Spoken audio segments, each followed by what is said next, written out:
Ang topic natin ngayong araw ay meron palang benepisyo ang pagtatalik o pagkokontak. In general, nakakahaba ng buhay, pero itong topic ko ngayon ay para sa mga nagmamahalan, nasa tamang edad, at para sa may mga asawa lamang o partner. Sa kabilang banda, kung problema ang pagtatalik na ibanggit ko na po dun sa isang video ko na hihingi tayo ng tulong sa mga professionals para magamot yung problema na yon. Pero dito, ibibigay muna natin ang benepisyo ng pagtatalik. Una sa lahat sa mga kababaihan, tumutulong para mas basa o hindi tuyo yung puwerta. Maayos na daloy ng dugo at hindi kumikipot ang puwerta. So mga misis, kapag menopause na tayo, 50s, 60s, actually wala namang limit, kailangan meron pa rin hong contact para mas hindi magka-problema. Kasi doon nga pumapasok yung dyspareunia o yung problema sa pagtatalik kapag hindi na nakikipag-contact. Number 2, ang pagtatalik ay parang ehersisyo. Ito, ehersisyo dun sa muscle ng puwerta para mapigilan yung ihi o maiwasan yung tinatawag na bladder incontinence o yung basta lumalabas na lamang yung ihi. So maganda, mas nagko-contact para mas hindi maging problema ito.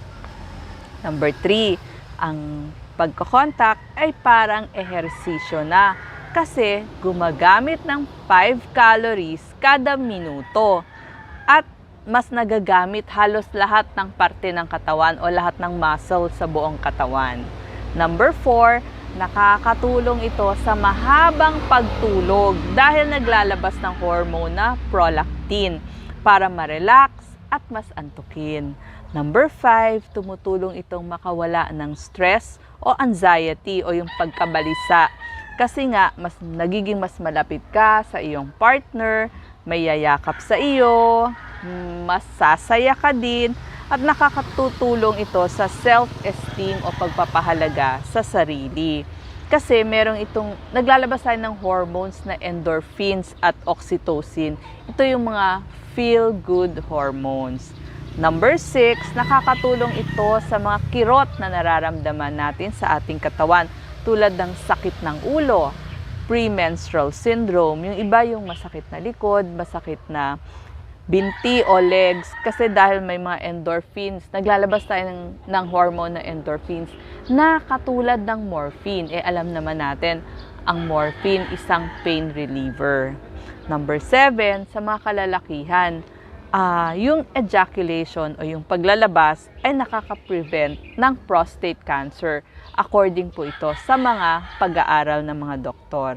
Number 8, nakakatulong sa magandang immune system kasi mas naglalabas ang immunoglobulin A o yung mga antibody na IgA.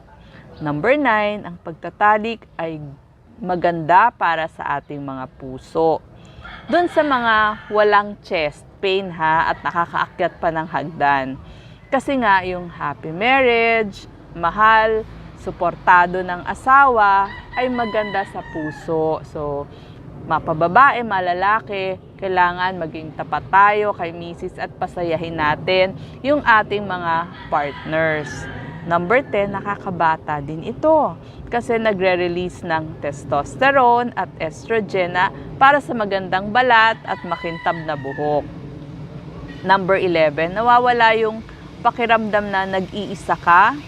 Alam mo na may nagmamahal sa'yo, may relasyon kayo, at kailangan ito para sa pagtagal ng pagsasama ng mga mag-asawa. So, wag tatanggalin ito kasi nakakatulong sa long happy marriage.